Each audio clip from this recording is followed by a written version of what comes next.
Olá, alunos e alunas, sou a professora Janaína.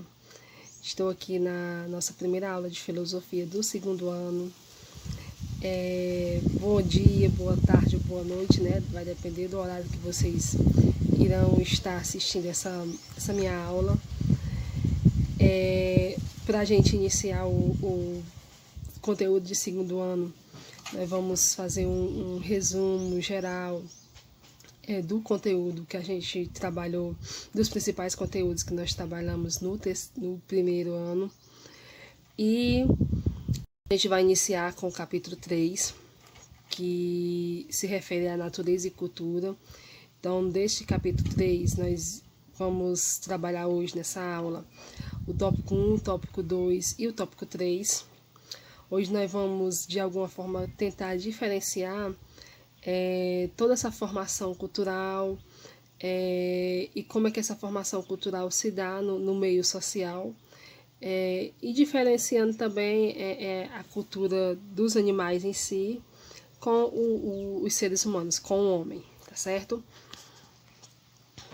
Aqui nós temos o primeiro tópico, que vai falar sobre o mundo humano dos símbolos. Esses símbolos, quando nós falamos em símbolos, é mais como uma forma de representação, a forma de linguagem através de símbolos, de ações, de gestos, que isso tudo também é cultural, isso tudo faz parte da formação cultural de cada sociedade. E quando nós nos referimos à natureza, versus, para diferenciar essa natureza e cultura, a natureza ela remete mais, ela se aproxima mais do animal em si. E esse animal vai se diferenciar dos seres humanos em que sentido? Podemos dizer, nós costumamos dizer que a cultura ela é uma das principais formas que o homem ele consegue se diferenciar dos demais animais. Por quê? Pela capacidade, principalmente de raciocínio. Capacidade de raciocínio em que sentido? Vou citar um exemplo para vocês.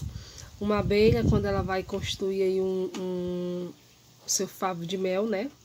Ela vai agir por instinto. Ela não vai ter aquele raciocínio onde ela vai projetar, ela vai analisar todos os processos para se construir da melhor forma. E o homem, quando ele vai construir algo, um exemplo, uma casa, ou quando ele vai colocar em um projeto da vida da gente em prática, a gente sempre vai analisar os pontos, a gente sempre vai planejar qual é a melhor forma de se realizar ou de fazer algo. Então, essa diferença de raciocínio eu falo nesse sentido, do homem com os animais. Os animais, ele agem, como o exemplo que eu citei agora há pouco da abelha, é esse determinismo natural, ele já nasce mesmo com esse instinto, podemos dizer assim, com esse... o instinto de um cachorro, ele não vai ser modificado. Daqui a pouco eu cito exemplos para vocês. Diferente do homem porque nós somos influenciados, ou seja, socialmente nós vamos nos adaptar, nós vamos ter a nossa formação moral, nós vamos ter a nossa formação religiosa, a nossa formação cultural, de acordo com o que foi ensinado para a gente no decorrer da nossa vida. Vou citar exemplos para ficar bem claro para vocês. Vamos supor que, imagina só que uma criança japonesa, ela nasceu no Japão, porém ela foi criada em algum país da África, ou em algum estado aqui do Brasil, vamos pegar mesmo um estado nordestino, que é bem típico, né? Tem uma cultura bem marcante. Essa criança japonesa, ela vai ser criada naquele meio cultural, seja africano ou seja nordestino. Então ele vai aprender a cultura africana, ele vai aprender a cultura nordestina. Ele vai ter os hábitos e costumes alimentares, musicais, o sotaque, a forma de falar mesmo o idioma, diferente. Por quê? Porque ele foi socialmente influenciado, ou seja, nós seres humanos, nós homens, nós nos adequamos à realidade onde nós estamos inseridos. O menino, criança japonês, que ele não vai diretamente, ele não vai ter a mesma cultura de que ele tivesse sido criado, tivesse tido ali um meio, vivenciado no meio japonês mesmo.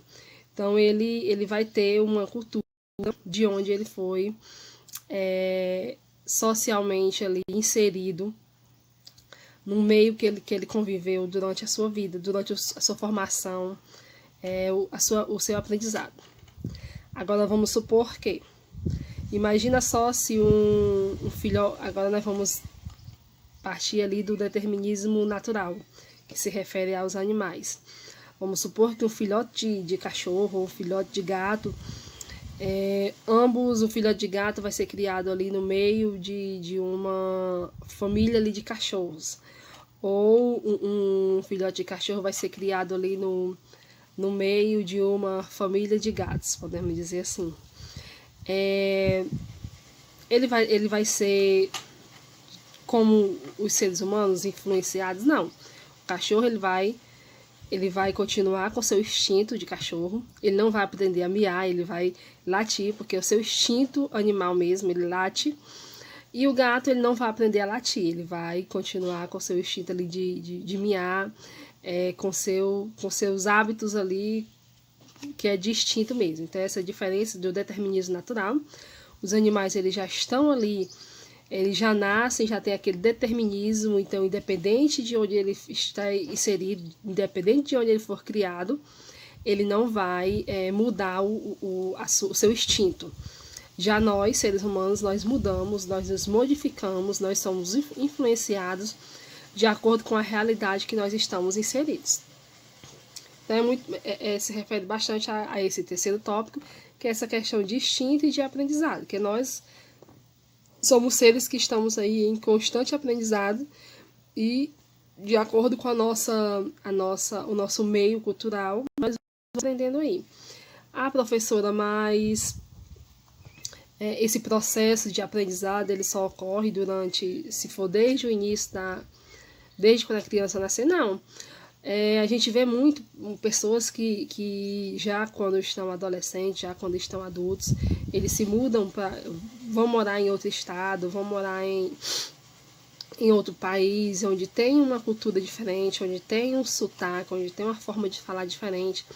Então a gente percebe que eles já vêm ali, quando eles voltam, passam um ano, dois, num determinado período, quando eles voltam, eles já vêm ali com um sotaque diferente, com a forma de falar diferente, com um hábito diferente. Por quê? Porque nós somos influenciados ali, indireto ou diretamente, e na maioria das vezes a gente não percebe, a gente só vai aprendendo, a gente só vai adquirindo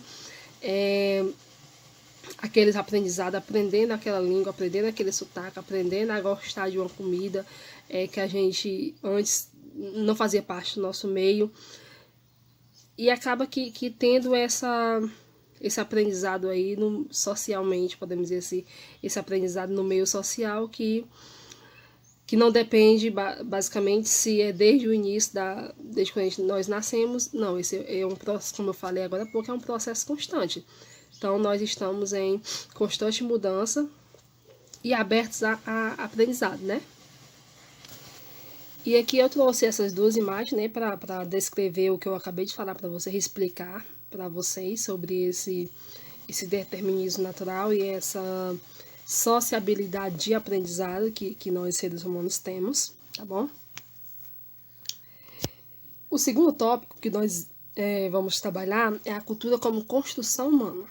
Então, para identificar essa cultura como construção humana, nós devemos primeiro conceituar, né, o termo, saber o que é cultura. Cultura é a identidade do povo, ou seja, é aquela característica específica do povo. O nordestino ele tem uma característica que marca que ele é nordestino, podemos dizer assim. Um paulista ele tem uma determinada característica que quando nós percebemos, nós nos encontramos com alguém que é paulista, nós conhecemos essa marca cultural dele. Então a cultura basicamente é a identidade, é como um grupo, ele se apresenta para a sociedade, que é os nossos hábitos, nossos costumes. E a cultura, ela tem um grande fator de humanização, ou seja, ela é um processo de humanização. Em que sentido? Em que sentido é no que se refere a essa relação entre as pessoas. E quando ocorre essa relação entre as pessoas, que podemos caracterizar como esse processo humanizador, é aí que vai gerar aí tanto um estranhamento como também uma diversidade cultural. Por quê?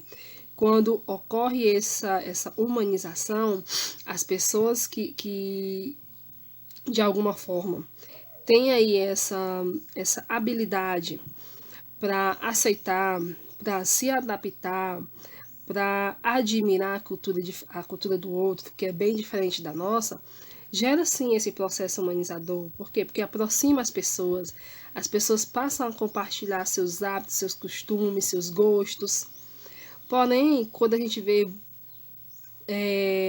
quando essa cultura não é, para algumas pessoas não é bem vista, não é bem recebida, as pessoas tendem a não aceitar, a achar que a minha cultura, o meu hábito, o meu costume, a minha religião, ela é superior, ela é melhor do que as demais. Aí esse processo humanizador, ele já perde aí um pouquinho a sua importância, e vai entrando ali o que nós chamamos de etnocentrismo, que é quando a gente tem um estranhamento, quando a gente não aceita a cultura do outro por ser diferente da nossa, quando a gente não, de alguma forma, não suporta, que é nesse sentido mesmo, de suportar. Por quê? Porque quem realiza atos etnocêntricos, ele está ali se achando o bambambam, podemos dizer assim, né? Ele se acha o superior, ele se acha o melhor, ele se acha o cara. Então, a minha cultura é a melhor, então por que eu vou valorizar, por que eu vou aceitar essa cultura aí que eu não acho importante, que só a minha é importante? Então, eu acabo que desmerecendo, desvalorizando a cultura do outro. Então, essa questão de estranhamento cultural, de etnocentrismo, tem muito a ver com essa intolerância, tem muito a ver com essa não aceitação de uma cultura diferente.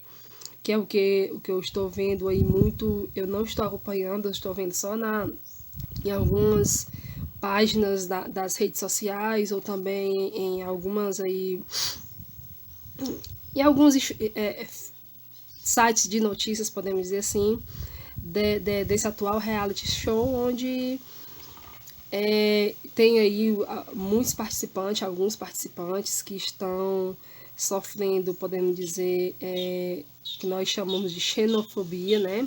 Que é quando nós não aceitamos a cultura da outra pessoa, de um estado diferente, só porque a pessoa tem um sotaque diferente, tem um hábito diferente, tem uma cultura diferente. Eu estou citando esse exemplo porque eu acredito que vocês são, o público de vocês, do alunado, ele tende muito a aceitar, a assistir esses reality show. Por isso que eu estou citando exemplos do dia a dia de vocês, para aproximar mais da realidade e trazer mais para, isso aqui é estranhamento cultural, então isso aqui é um etnocentrismo, entendeu? Passando para o próximo tópico, que é aqui nós temos, antes de passar para o próximo tópico, eu vou citar aqui um exemplo para vocês também, que eu trouxe aqui nessas imagens. Aqui nós temos essa primeira imagem, que são várias culturas, então descreve bastante essa diversidade cultural. E aqui nessa segunda foto, desculpa, existe aí o etnocentrismo em si, que aí a gente percebe que esse etnocentrismo, ele está presente na nossa cultura desde quando os portugueses chegaram aqui, né? Quando eles chegaram aqui, eles se sentiram superiores, porque eles estavam vestidos e os índios não. Eles se sentiram superiores porque para eles a religião dele, que no caso era a religião católica, era melhor. ele estranhava os hábitos culturais, os hábitos alimentares, a forma de cultuar a religião dos povos indígenas. Então, isso é uma característica, isso é exemplo de um etnocentrismo. Aí a gente percebe que que é algo bem enraizado, né, culturalmente, que já vem aí desde os primórdios da formação social e também cultural do Brasil. Nós temos aí o tópico 3 para a gente concluir por hoje, que é a diversidade cultural, que a gente já falou um pouquinho sobre essa questão da diversidade cultural, e que essa diversidade cultural ela pode, algumas vezes, ocorrer de haver esse pré-conceito, essa análise negativa da cultura do outro, por ser diferente, por ser diversificada. Porém, essa diversidade cultural, ela vem muito entrelaçada com o relativismo cultural. E o que seria esse relativismo cultural? A palavra mesmo é bem relativo, né? É diversidade cultural, várias culturas, que gera aí esse relativismo, que as principais características do relativismo é analisar a sociedade e a cultura no mesmo plano, ou seja, não ter esse olhar negativo, não ter esse estranhamento com uma cultura diferente. Eu tenho um hábito cultural, eu gosto de determinado ritmo musical, eu cultuo uma determinada religião, beleza, mas o outro ele cultua uma religião diferente, ele tem um hábito cultural musical diferente, mas ele tem a mesma capacidade de viver em uma sociedade, a mesma sociedade caminha, sem sofrer, sem ter nenhum impacto aí de preconceito com os demais. O relativismo, ele entende a cultura do nosso povo, entende nesse sentido, de que o Nordeste, por mais que tenha o seu ponto, a sua cultura específica, mas nós sabemos que dentro do Nordeste aí existe vários hábitos, vários sotaques diferentes, não precisa ir muito longe não. A gente está aqui na região norte, só a gente se deslocar ali para a região sul, Juazeiro do Norte, a gente percebe um sotaque diferente, que tem ali costumes, podemos dizer, alimentares diferentes. Também aqui, ainda é a região Nordeste, a gente percebe que no mesmo contexto regional, então, se tem o exemplo de Juazeiro do Norte, né, que entende a cultura do nosso povo, que mesmo diferente, mesmo que seja no mesmo contexto regional, existe aí uma diferença, uma cultura diferente, hábito diferente, bem próximo, né? Em cidades bem próximas a gente já percebe a diferença em algumas coisas. E que nesse relativismo cultural não há essa superioridade que é tão, de alguma forma, tão presente no etnocentrismo, né? As culturas, elas são todas não iguais, mas elas são todas respeitadas ao mesmo nível, dada a mesma importância que a nossa tem, que a de cada povo tem. Tá bom? Meus amores, por hoje foi só, tá bom? A gente conclui nossa aula de filosofia aqui. Na próxima semana a gente continua com o capítulo 3, tá certo? Um grande abraço, boa semana para vocês e até a próxima aula.